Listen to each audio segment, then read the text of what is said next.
Hey, Work Positive Nation, do you have what it takes to design a culture that's different? One that's designed to stand out, even in a distributed work culture, and transform your company into a best places to work winner? My guest today has been there, done that, and wrote the go-to manual for you to use to operationalize your culture. Ready to design a culture so you stand out? Then you're going to love this episode of the Work Positive Podcast. Welcome to the Work Positive Podcast with your host, executive coach, and culture architect, Dr. Joey Faucette. Discover strategies and tactics that work positive as Dr. Joey talks with industry leaders who create a positive work culture that attracts top talent and reduces team turnover. Discover how you can create a work positive culture that increases productivity and profits. Here's your host, Dr. Joey. Work Positive Nation, help me welcome David Friedman to this episode of the Work Positive Podcast. David, what a thrill it is to have you on. It's an absolute pleasure to be with you, Joey. Oh, man. Yeah. So CultureWise. Now, if you're not looking at this on YouTube or on our website at workpositive.today, you got to look at it because there's an amazing owl peeking over David's head. Where'd you get that title, CultureWise? How did we come up with that? I think our partner and I thought of that name. Obviously, it's all about culture, and it's about being wise about culture, or more specifically, I know, you talk about being a culture architect. And my point of view and experience is that the culture in any organization, I don't care what kind of organization, whether it's a company, a sports team, a family for that matter, that the culture in any group of people has an enormous influence over what they do and how they do it. And so I figure that people, leaders, ought to be purposeful and systematic in designing and creating the culture they want. And that's how you get wise about it. You said two really important words there, purposeful and intentional. And you intentionally and purposefully dropped both of those words into that sentence. Yes. Let's talk, first of all, what does it mean to be on purpose in designing a culture? Well, here's my experience, when I think about this, Joe, and I think about every organization, as we all know, every group of people, not even limited to organizations, every group of people has a culture. Even a group of friends has a culture, a way that we do things, an unwritten set of rules often about how people relate to each other, how they operate, what they do. So cultures exist whether we want it to or not. And so what I have found in my experience, and most of us have seen this, is that if we don't create the culture, it gets created on its own. It's not like it's not happening. Oh, it's happening. Yes. And it's mostly created, in my experience, by those people who happen to have the most influential personalities in a group. So I think about a group of friends of yours, and you're getting ready to go out to dinner, and you're thinking, like, where should we go? And somebody inevitably steps up and says, I got it. How about we go to Abby's Bar and Grill at 6:30? Who said Abby's Bar and Grill at 6:30? It was the leader. And these leaders in every group of people, doesn't matter what's a company, a business, a family, a group of friends, there are people who have more influential personalities, and they tend to set the stage or set the tone for how this group operates. And the reason that I always like to point that out, and it goes to your question, is that in my experience, if we're not purposely, let's go to companies, if we're not purposely creating the culture, it's getting created on its own, and it's getting created mostly by those people who happen to have the strongest personalities. And those people aren't necessarily the designated managers, supervisors, and leaders. Right. Just people with strong personalities. And if they happen to be wonderful people, we're in good luck. But if they're not, if some of the stronger personalities happen to be cynical jerks with lousy attitudes, and we've all had jerks in our companies, those jerks end up influencing other people to be more like them. And the reason I say this is important is if we understand the impact that the culture is going to have on the performance of the organization, why would I leave that to the whims of the strongest personalities? I should be purposeful. I should be intentional. I should be systematic in designing and creating and building the culture that I want, because it's too impactful to not do it. Because there's a culture vacuum there. Yes. Until that influential personality or can we just say dominant personality? Yeah. Or can we just say, like on our website at workpositive.today, I call them Kevins, right? Okay. Until that Kevin steps up into that space, be Kevin, good or bad, right or wrong, moral, immoral, ethical, unethical. Kevin's just dominant. And so he's going to fill that vacuum and going to bring his air to it. So how do I, as a leader, David Friedman, step up into that Kevin culture and be purposeful and intentional in creating a culture that's going to bring productivity, engagement, the kinds of things that we want out of a culture? Yeah, good question. So there is a very specific methodology that I teach for how to do that. And it comes from my background was that I had spent 27 years as the CEO of a company that I built from a couple of people to well over 100 people. And all of our success was based on the culture that we built in that company. It was everything for us. And I figured out a lot of things as a CEO about how to do that. So when I describe how the answer to your question, how do you do that? It comes from my experience as a CEO, not from a consultant standpoint, but from a practitioner standpoint. This is what I did.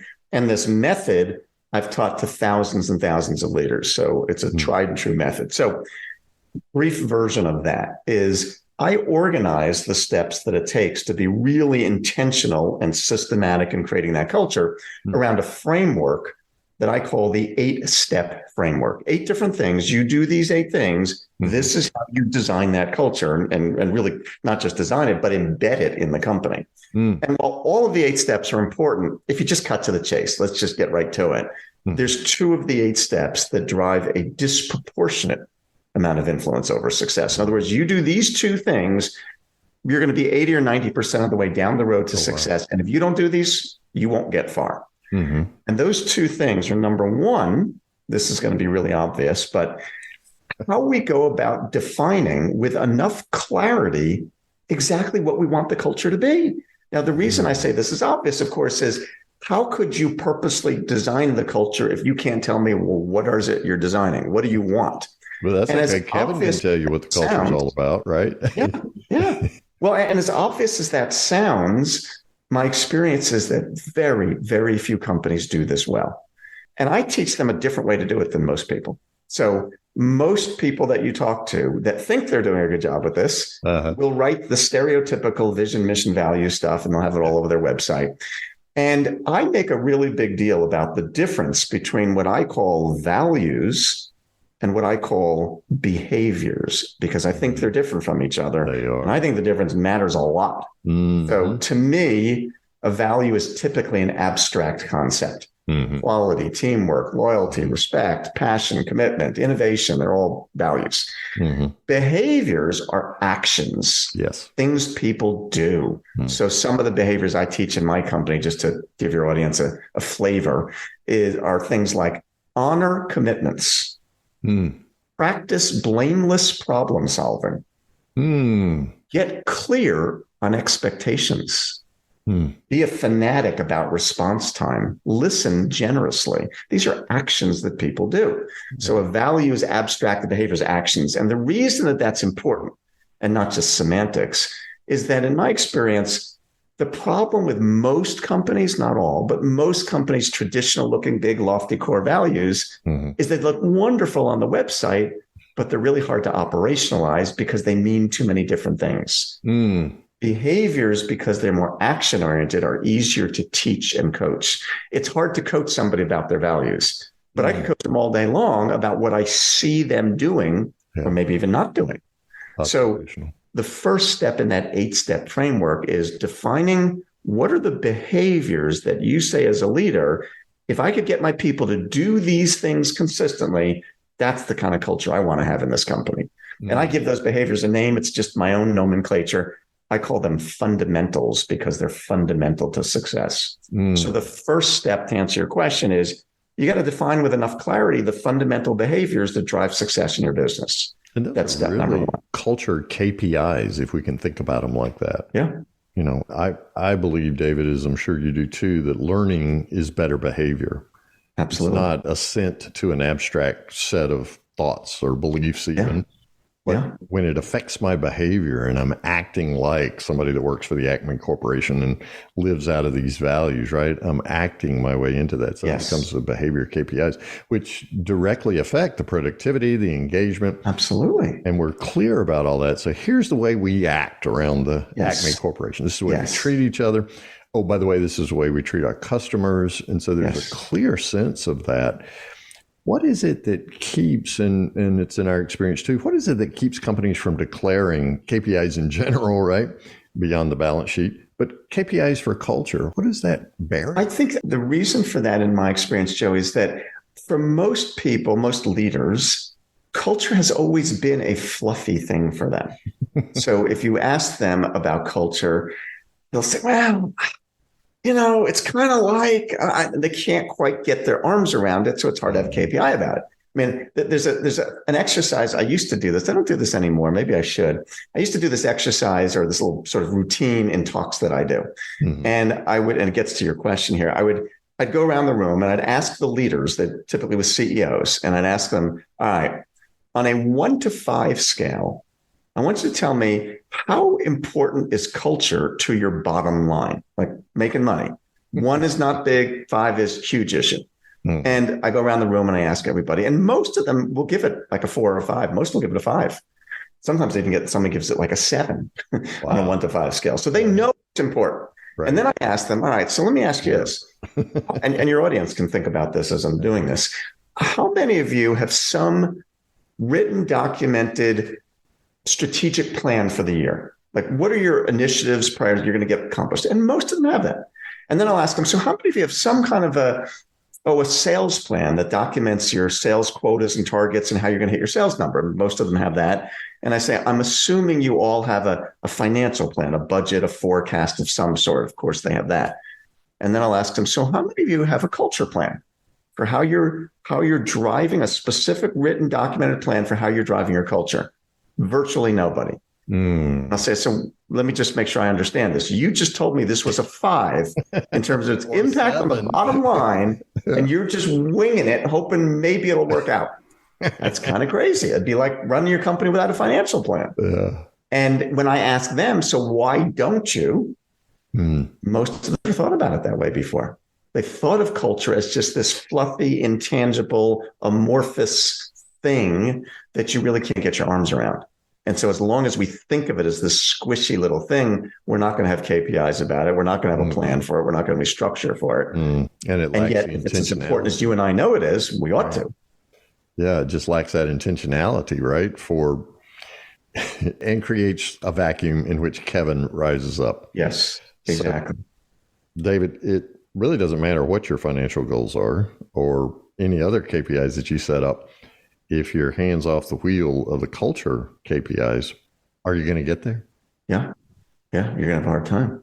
Yeah, it's going to be a circuitous route at best. Yeah. And it's going to be luck. It's going to be luck whether you get there. The analogy I was just giving you with not having a plan, I think if you didn't have a financial plan, that doesn't mean you wouldn't make some progress or you wouldn't try to generate revenue or manage expenses.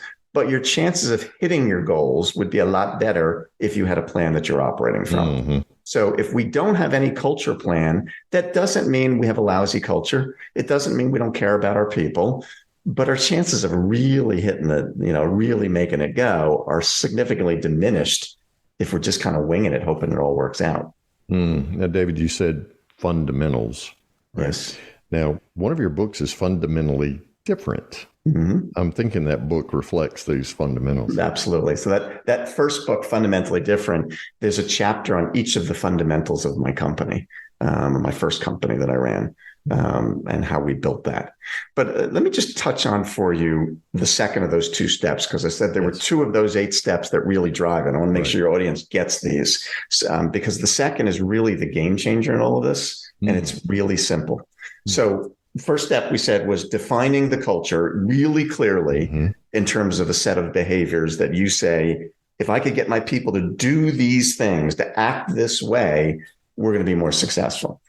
The second step, because having said that, there are many companies who've written some behaviors, but nobody does any of them. So the fact that we wrote them doesn't actually mean that anybody's doing any of it. But they sound good, David. They look good on the website, though. Yeah. So unless we can somehow operationalize that, we're not getting very far. And the key to that, to operationalizing it, is a ridiculously simple concept that I call creating rituals. So a ritual to me is a routine. It's something we do over and over and over again. You get up in the morning, you brush your teeth. You go to a ball game, we do the national anthem.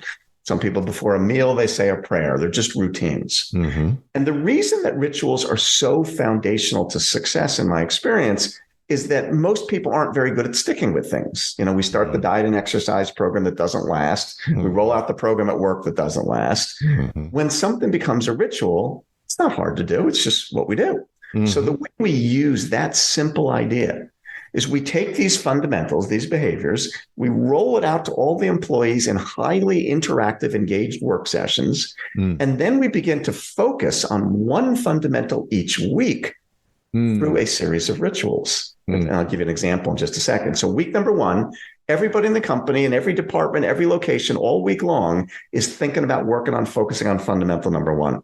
The week after that, everybody in the company is focused on number 2. And the week after that, 3, 4, 5. And we get to the end, we cycle through them over and over and over and over again for the rest of our lives. So simple example just to illustrate what I mean. In my company and every one of the clients I've ever worked with, one of the rituals we practice is every meeting we have in my company this week, whether it's a virtual meeting or an in-person meeting, any meeting that goes on in my company this week, the first agenda item of every single meeting is our fundamental of the week. So, and we do a 3 to 5 minute conversation about it. So my fundamental in my company this week happens to be one that we call create win-win solutions. Always looking for how do we both get what we're looking for. So every meeting, everywhere in my company, the first thing we do this week is we spend a few minutes talking about win-win solutions. A few minutes, then we move on. We don't want to take over the meeting. Next week, every single one of our meetings starts with next week's fundamental, the week after the next one. And so if think about your audience, think about your company, and imagine if this week, every single one of your employees in every single meeting, we're all talking about the same principle. Think about the power that has to teach and influence behavior.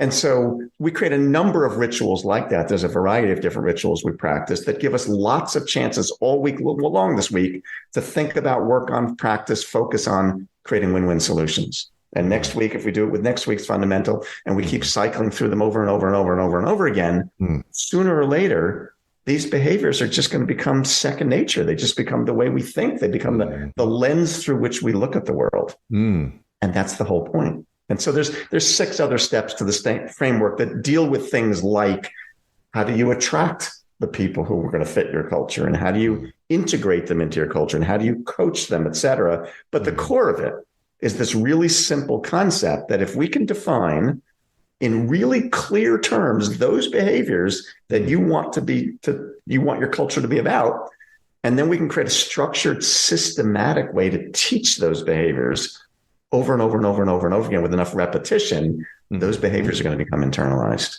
Oh, and that is such a dramatically, fundamentally different model than going off to a retreat and expecting that culture to be written over a weekend.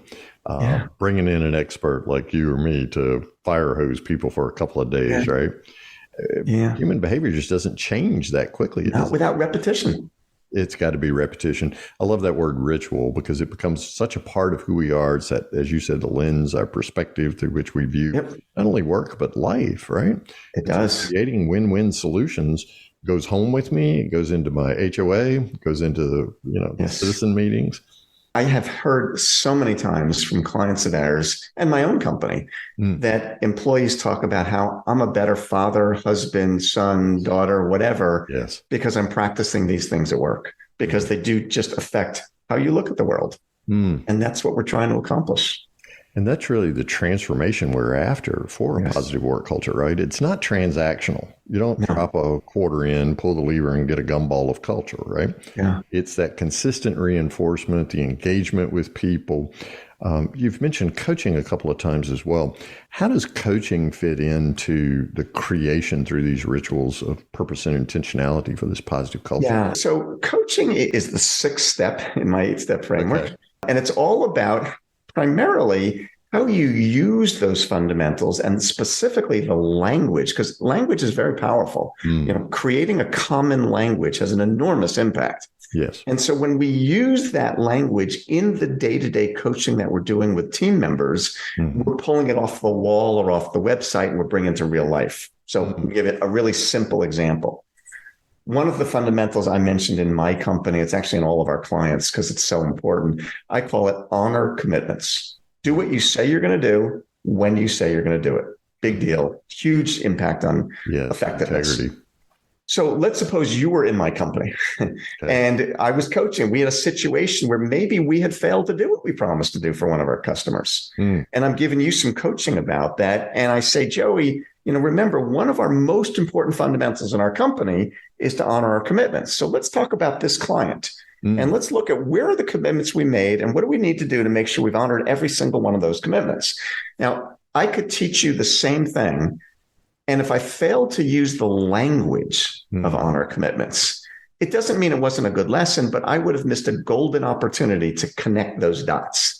To have you appreciate that the stuff we told you when we hired you and the stuff that was on our website, that's not just signage. That's actually how we do things in our company. So the key in the coaching is to be making sure we're integrating the language of the fundamentals into, or whatever your culture is, into the day-to-day coaching. And that's how people see that, oh, this is actually real stuff.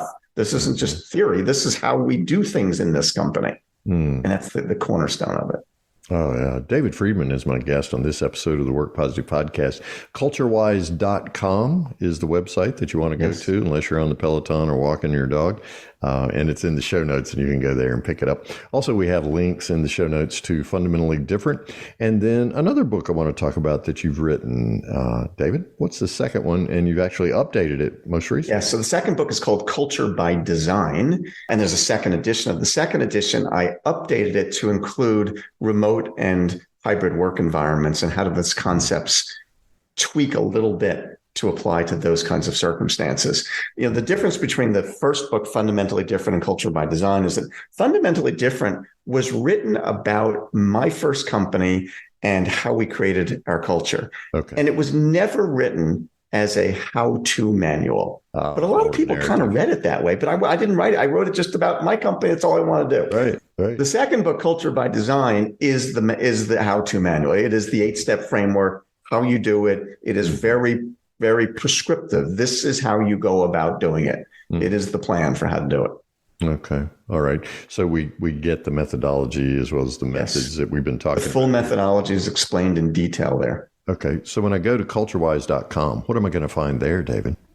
Yeah. So CultureWise is my company. So I started out after I'd written that first book. That first book led to people asking me to speak about that, and which wasn't my plan, but it happened. And as people heard me speak, a lot of them said, you know what? That makes a lot of sense. Could you help me do that in my company? And next thing I knew, I was launching a second company.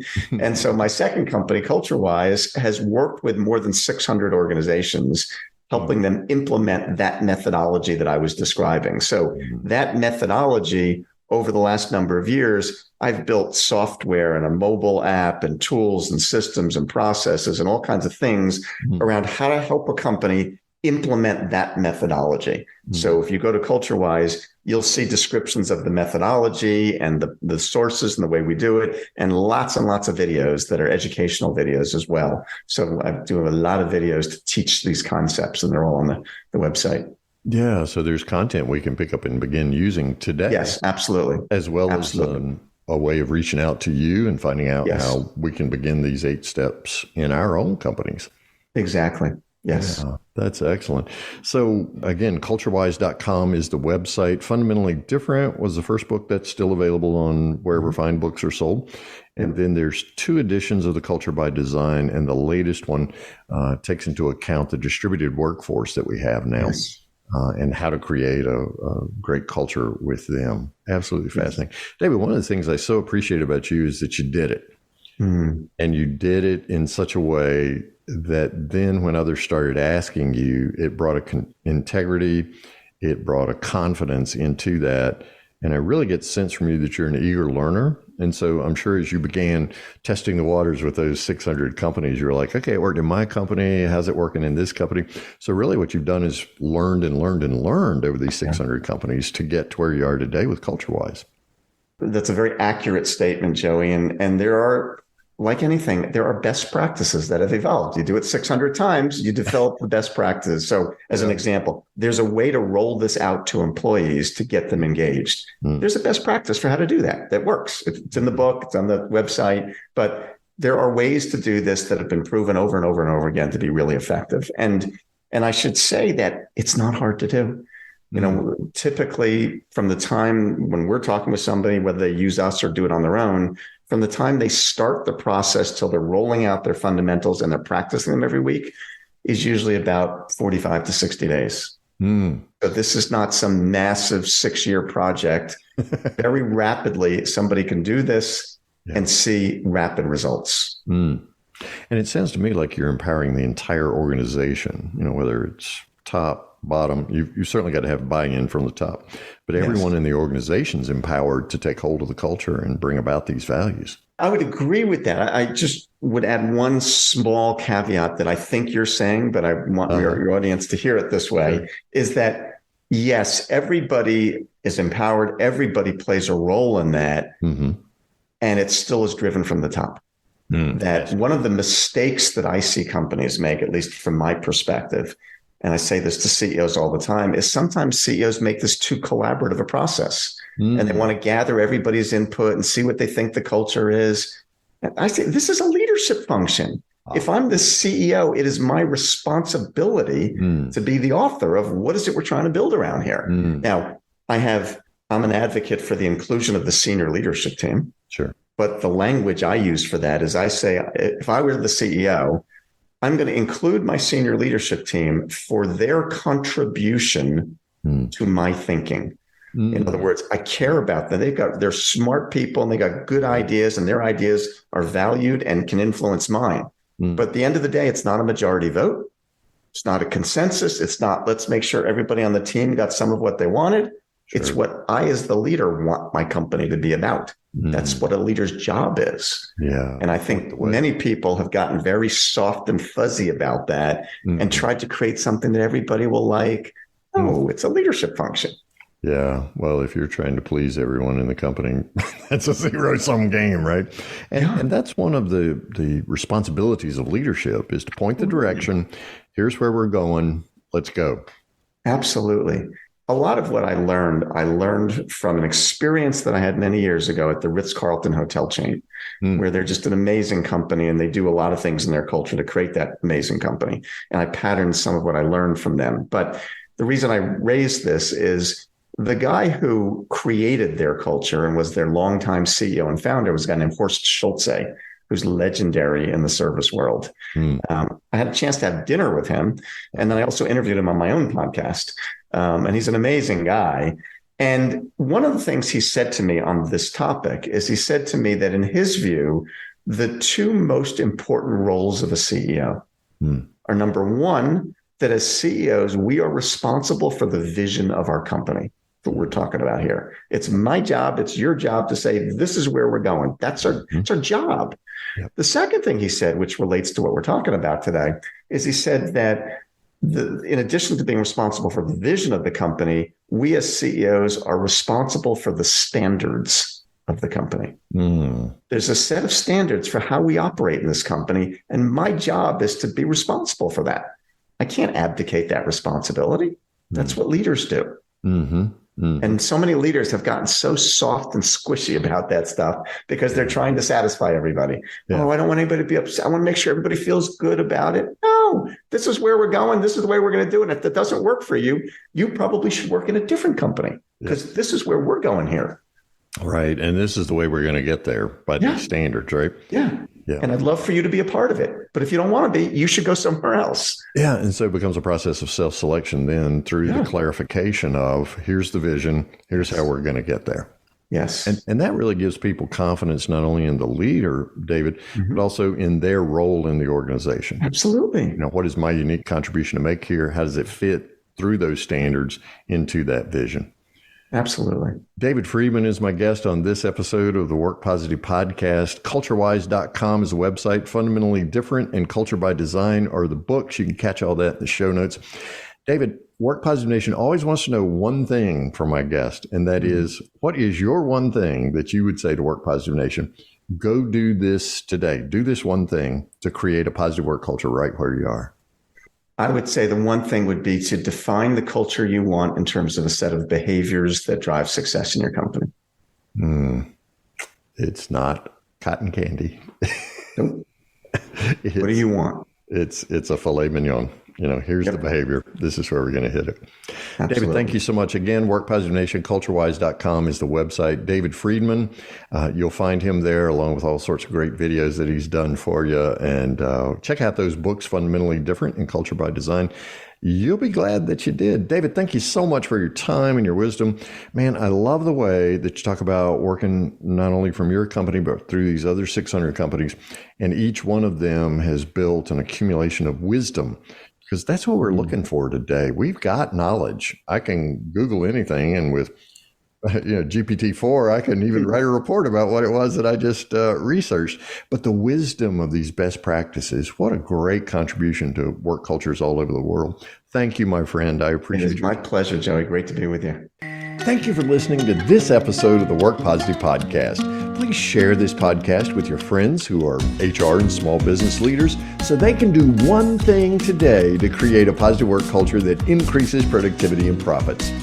I'd like to give you a free Work Positive course just for listening. It's called Something to Talk About, and it's transformed the work conversations of so many people all over the world. Get your free copy when you go to workpositive.today/something to talk about, and you can start transforming your conversations today. Remember, it pays to work positive.